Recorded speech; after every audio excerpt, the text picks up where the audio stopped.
Hello mga students, good morning, good afternoon, good evening sa inyong lahat. Sagutan po natin itong 10 items na questions on the topic past 41, which is agriculture. No? Although we are talking about, of course, biological asset no, as part of your intermediate accounting subject. Okay, so sabi ko 10, explain po natin yung mga tanong after you provided your solution. Let's begin with question number 1. So kadalasan in class, no, you will be provided with these types of questions na identify ninyo sa mga given items kung alin dito ang magka-qualify under PAS 41, alin yung under PAS 16, alin yung under PAS 2. Okay? Let's consider the following. No? Meron kang bearer plants, 2.5. Meron kang consumable plants, 1 million. Meron kang bearer animals, 1.5. Meron kang consumable animals, 1.25. And then you also have your animals related to recreational activities. And you have your 750,000. Okay, agricultural produce growing on bearer plants. And then you also have agricultural produce harvested and then agricultural land at 3 million. Ang tanong muna po sa question number 1 ay magkano yung i-classify natin as biological asset. And then actually, we also have a question number 2. Ang tinatanong naman ay item of property, plant, and equipment. Okay? O di sagutan po natin yun ng sabay para sa explanation ko, mahagip ko na rin yung second question. Although hindi nyo pa nakikita, pero ang tinatanong lang doon, alin yung pasok as PPE. Okay? So pause nyo muna yung video para sagutan ninyo ito. And then once you have your answer, no, then go back here or play po ninyo para malaman po ninyo yung sagot kung tama or hindi. Although you have the copy, especially sa mga actual students ko, no, you have the copy of this past 41 review questions. So you will see the answers no on your own. Okay? So, class, ano ang answer natin dito sa question number 1? Ang tamang sagot ay, yan po, 4.5 million. Tama ba or hindi? Okay? Bakit? Etong bearer plant, class, ito yung kasama sa PPE. Sa second question, 2.5, sama nyo na ha. PPE covered by PAS 16. How about these animals related to recreational activities? Class, pasok din po ito sa PAS 16. Okay? Itong 900,000. How about this? Agricultural produce harvested. Harvested na. Class, pag agricultural produce at the point of harvest, no? Pero etong agricultural produce harvested, nire-reclassify na po natin ito, lilipat na po ito sa past due on inventories. Pero etong agricultural land, while ito yung lupang pangsaka, hindi po ito under biological assets, no? Kasi ano bang sinasabi natin for biological assets? Living plants, living animals. Lupa yan. This is under PPE, no? Covered by standard PAS 16 on property, plant, and equipment. Okay? So for question number 1, items classified as biological asset, 1.5, 1.25, 750 for a total of 4.5 million. And then for question number 2, no, ang tinatanong sa atin ay magkano daw yung item of PPE. Sabi natin 2.5, 900, and 3 million. Therefore, the answer is letter C. Okay? So, I hope this is clear to you. Pa-take note lang po nito ha, kung meron tayong mga animals related to recreational activities. Halimbawa, meron kang kabayo na pinangkakarera mo, no? That is not covered by PAS 16. Ito po ay considered as item of property, plant, and equipment. Okay? Yan. Sige. Dito tayo, class, no? Sa question number 3. Wala po itong choices. Pero ang tinatanong ay compute for the change in fair value less cost to sell of the biological asset. due to price change. Okay, take note ha. Due to price change. Meron tayong physical change, meron tayong price change. O, ano po yung ating ano dito, guidance? Basahin muna natin yung problem, no? Si Ranchero Company produces milk on its farm located in southern Mindanao. At December 31, 2018, yung mga baka niya ay binubuo ng, wow, 2,000 ano na, baka, 3 taong gulang, all purchased in prior years. Binili in the past. Okay? 1,000 heifers. I'm not sure with the terminology, ano, kung ano yung heifers.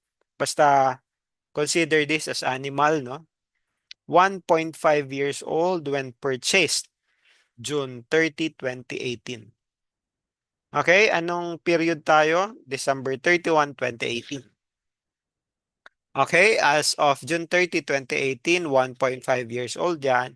By December, 2 years old na yan. Tama ba? And you also have 500 heifers na 2 years old pero binili po natin ito December 31, 2018. Kakabili-bili lang. Last year. Okay? Kasi ang tinatanong po dito ay for December 31, 2019. Tama ba? Okay? No animals were born or sold during the year 2019. Walang nabuhay, wala ring binenta, eto lang tong mga to. Okay? Imposible, no? Pero that's the given ano no, information in the problem. Walang ipinanganak, walang ibinenta. Okay. Tingnan niyo po, class, yung mga unit value. Okay? Unit ha per animal. Unit value or fair value less estimated cost to sell. Okay? Ang 1 taong gulang noong December 31, 2018 ay 25,000 ang value. Okay, after 6 months, 26,500. Okay.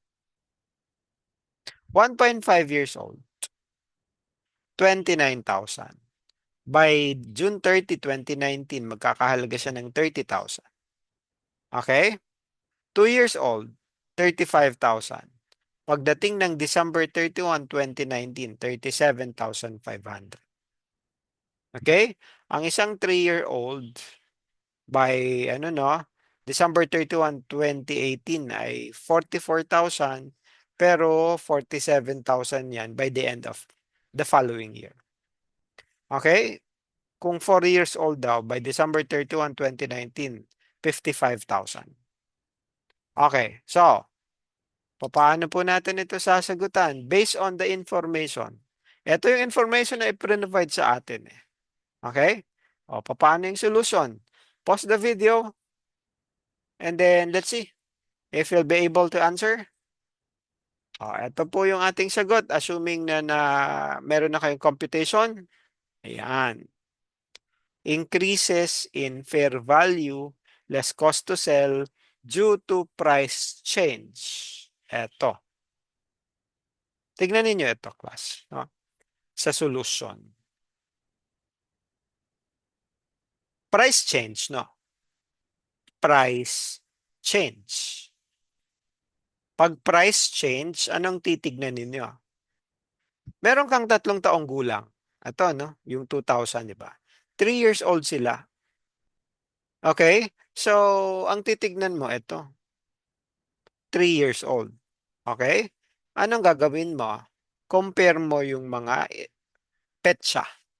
Same year, same age, different years. Okay?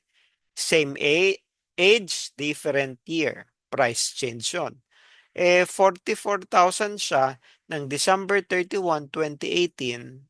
Tapos dito, 47,000 na siya. So, nag-increase no, due to price change ng 3,000.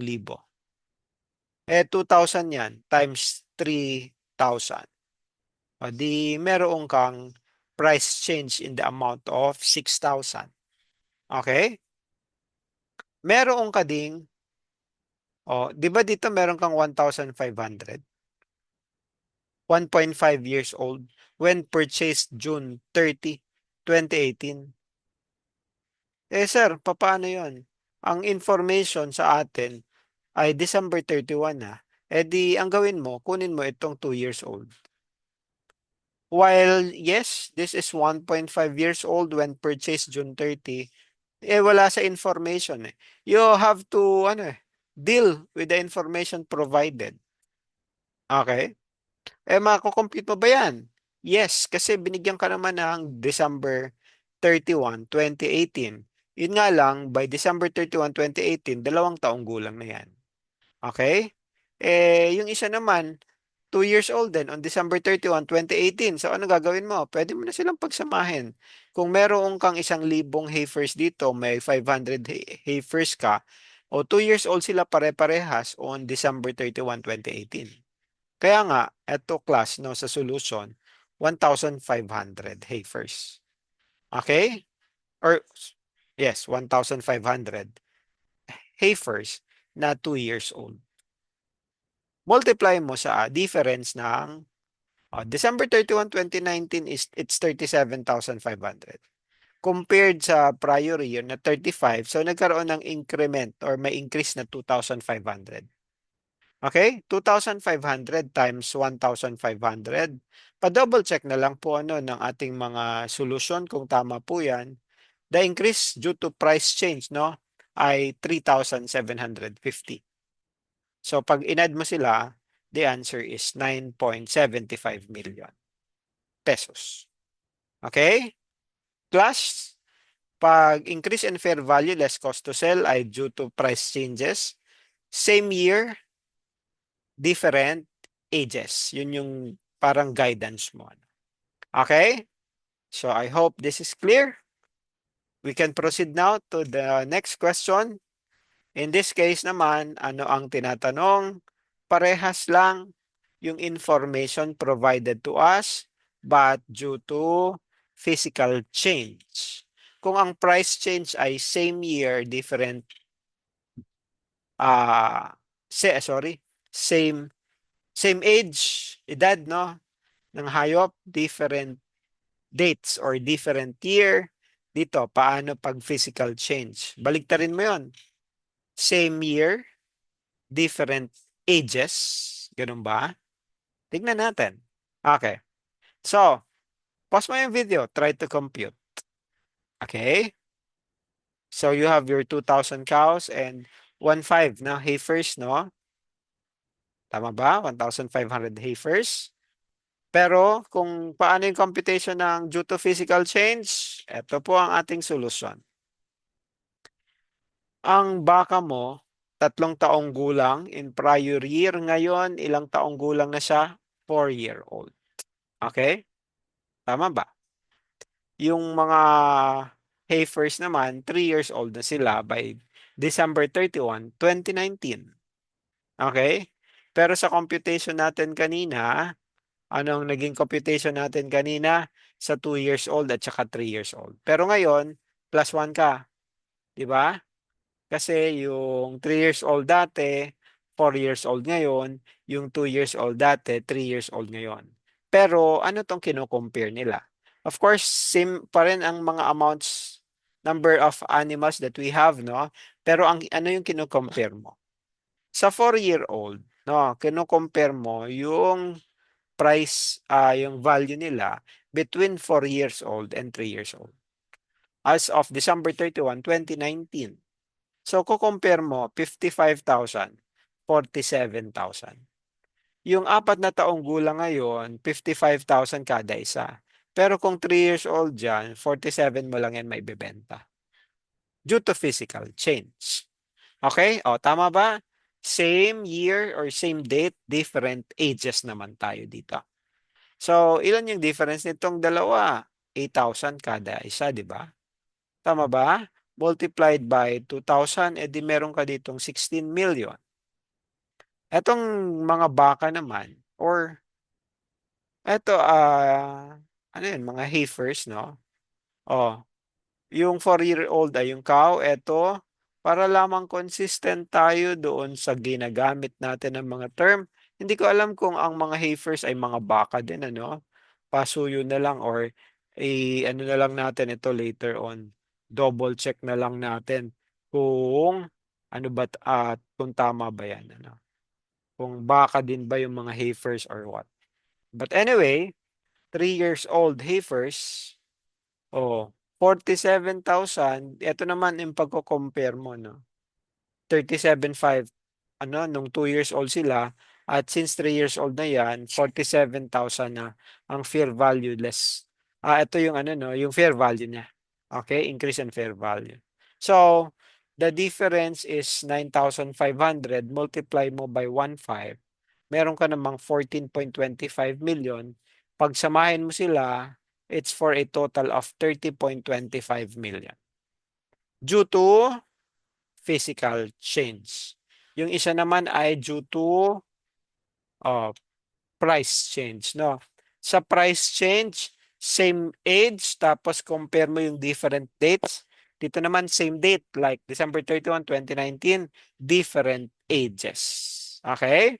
Pero class, ipagko-combine mo yun yung total na increase in fair value na i-debit mo as, syempre, ano, biological assets and credited to, okay, increase in fair value, no, taken to profit or loss. Okay? So, ang answer natin sa number 5 ay 30.25. Meron pa tayong tinatanong dito sa isa. Okay? Question number 4, ang question number 5, ang tinatanong naman ay, ano yan? What is the balance? Fair value less cost to sell of the biological asset as of December 31, 2019. Ano yung balance? Yung balance na yon is kung meron kang beginning no, nung 2018, tapos any changes in the fair value, no, increases doon sa halaga ng mga kahayupan mo na yan or yung mga biological assets mo, and then that is your ending balance. But how do we solve for it alternatively? Okay? Kasi eto, no, yung eto, pakita ko yung solusyon kasama na yung mga entrada, no. Entry at year end mo, sabi natin, eto class due to price change, eto due to physical change. Ayan, ano. Okay? Gain, increase in fair value less cost to sell. Tapos debit ka ng biological asset. So, lumaki ng by 40 million yung biological asset mo. Okay? Pero on December 31, 2018, magkano ba yung mga value niyan? Yung 2,000 na mga baka at 1,500 na mga heifers, multiply mo dito sa 35 at saka 44,000 respectively. Di ba? Or siyempre yung baka 3 years old, yung mga heifers 35. O di ang edad nila or ang value po ng mga biological asset mo on December 31, 2018 ay 140.5 million. Tapos nagkaroon ka ng increase in fair value. Okay? Paano yung increase in fair value mo? Oh, you have your 2,000 times 55 minus 44. Okay? Ito, 22 million. And then you also have your 1.5 times 47 minus 35,000, 18, for a total of 40 million. O, add mo yan. O, ang balanse, December 31, 2019, fair value less cost to sell is this, na 180.5. Sir, bakit dito iba? Bakit ito 22 at 18? Okay? Dito class, no, we separated the price change with the physical change. Dito we separated per the animal type, yung increase in fair value. So, portion nito ay due to price change, due to physical change, same as this. Okay? Or, eto na lang. Kung ayaw mo nito gamitin, ganun din naman, 40 million pa rin naman yan. O di, yung increase in fair value mo, di, ayaw mo ito gamitin na 22 at 18, di gamitin mo ito 9.75 at saka 30.25. Take note nga lang kasi dito, pinaghiwalay natin sila.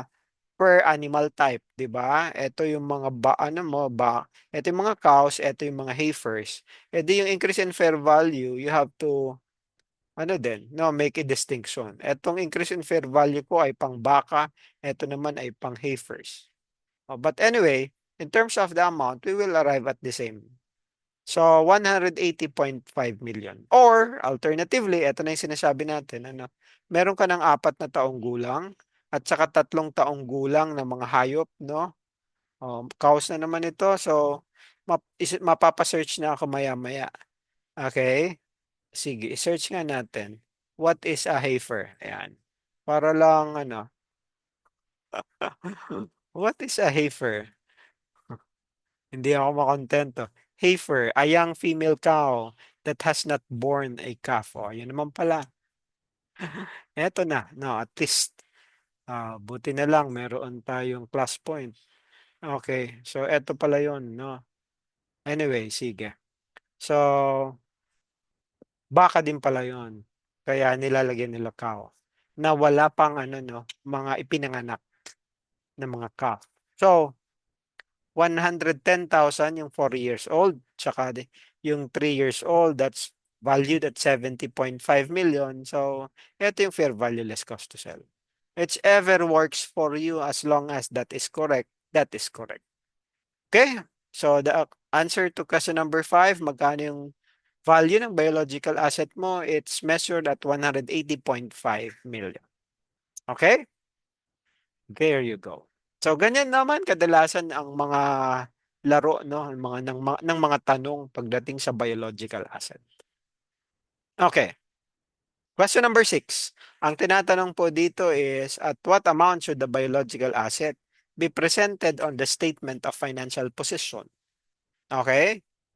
If you have the price of the asset in an active market at 5 million, tapos meron kang estimated brokers and dealers commission of 50,000, you have transport and other costs expected to be incurred to bring the asset to the market. You have 40,000, while the selling price in a binding sale agreement is measured at 5.1. Magkano mo daw i-measure yung biological asset? Ano nga ulit ang sabi natin? Biological asset is measured initially and subsequently at its fair value less cost to sell. But ano ba dito yung fair value less cost to sell? Okay?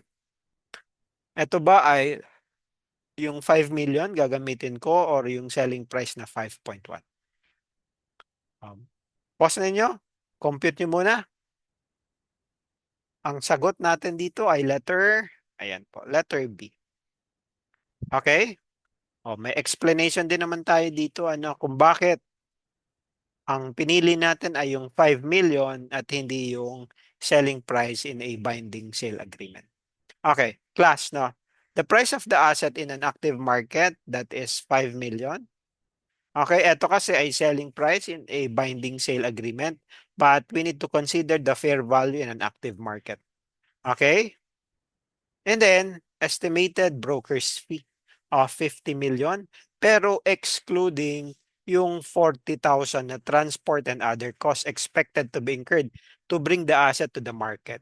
Ang sinasabi natin, fair value less cost to sell is, eto nga, yung cost to sell mo is the value okay, of the biological asset or the agricultural produce at their present location and condition without moving them to the marketplace, nang hindi mo sila dinadala doon sa palengke. Okay, sa tindahan. So, dito ang sagot po natin ay letter B, 4.95 million. Okay? I hope this gives an additional learning dito sa topic natin on biological asset. Question number 7. Which of the following is most likely an acceptable measure for agricultural produce? Ano sabi natin? No, initial measurement, fair value less cost to sell. And then subsequently, fair value less cost to sell. Nga ba 'yon? No. Why? We are not talking about biological assets. Kasi class, no? Likely, ang tinatanong po dito for agricultural produce. And tandaan po ninyo, yung agricultural produce is, ito po yung iha-harvest, no? Yung hinarvest po natin na, let's say, mga bunga ng punong mangga. So, while biological asset is measured at fair value less cost to sell initially and subsequently, but when we talk of agricultural produce, pag hinarvest mo na yan, subsequently, ang measurement niya po, sinusunod po natin yung past due on inventory na naka-LCNRV na po. No? Agricultural produce, pa-take note ng notes dito ha, harvested from an entity's biological assets shall be measured at its FVLC, ano no, fair value less estimated cost to sell at the point of harvest. Such measurement is the cost at that date when applying IS2. So after harvest, the agricultural produce which is classified as inventory shall be measured in accordance with past due. Okay? So, dito class, ingat po tayo no sa agricultural produce. Kasi ano no, medyo tricky po siya. Nakakalito po 'yan no pagdating sa mga measurement, okay? At magkano ba ito? Saan ko ba ito i-classify? Under ba ito ng mga biological assets or inventory na? Okay? In this case, sa question number 7, subsequently, since agricultural produce po ito, no, it will be measured at the lower of cost and net realizable value. Okay, let me know ha. Especially yung aking mga actual students, kung may bumabagabag po sa inyo, no? At kung sakaling medyo nakakalito yung explanation ni Sir dito sa material na ito. Okay? Question number 8. Alin daw sa mga sumusunod na mga statements ang hindi tama regarding the accounting for biological assets? Letter A, agricultural land used in growing agricultural produce can never qualify for recognition as biological asset. True? Yes. Kasi this is always recognized as PPE. Biological asset is a living animal or plant. Yes, that is also true. Letter C, agricultural produce is harvested product from a biological asset before any processing. Tama? Tignan natin para malaman natin kung C ba or letter D. Letter D, PAS 41 is used to account for both consumable and bearer plant. Tama ba? So is it letter C or letter D? Tinanggal ko na para sa inyo ha yung choices A and B. So letter C ba yan or letter D? Class, ang tamang sagot dito ay letter D. Tama yung letter C, before any processing. Okay? Pag prinoseso mo na yan, hindi na yan agricultural products, ano na yan process, di ba? Bakit mali yung letter D? Because of this. PAS 41 is used to account for consumable plants. Pero bearer plants, anong sabi natin? Under the scope of PAS 16 on property, plant, and equipment. Okay? So I hope that is clear. Next, question number 9. Farm lots held by an entity engaged in agriculture are classified on the entity's statement of financial position as what? A, agricultural assets, B, biological assets, C, agricultural produce, or letter D, property, plant, and equipment. Alam nyo na ito, letter D. Property, plant, and equipment kasi ito po ay lote. Even if used for farming. Last item, question number 10. The change in fair value less estimated cost to sell of a biological asset shall be, anong sabi natin? Taken to profit or loss during the period in which the change arises. But is it really the answer? Siyempre, basahin nyo rin yung choices na. A, ignored. C, taken to equity under comprehensive income. Letter D, taken to equity until that blah, blah, blah, blah. Okay, letter B po ang tamang sagot. Alright, so that ends our review questions on PAS 41. Sana po ay may natutunan, no, para additional na learnings kung meron man, ano, para ma-strengthen po yung inyong understanding nitong standard na ito. So hanggang dito lamang muna tayo. Maraming salamat. I'll end the recording. Bye-bye.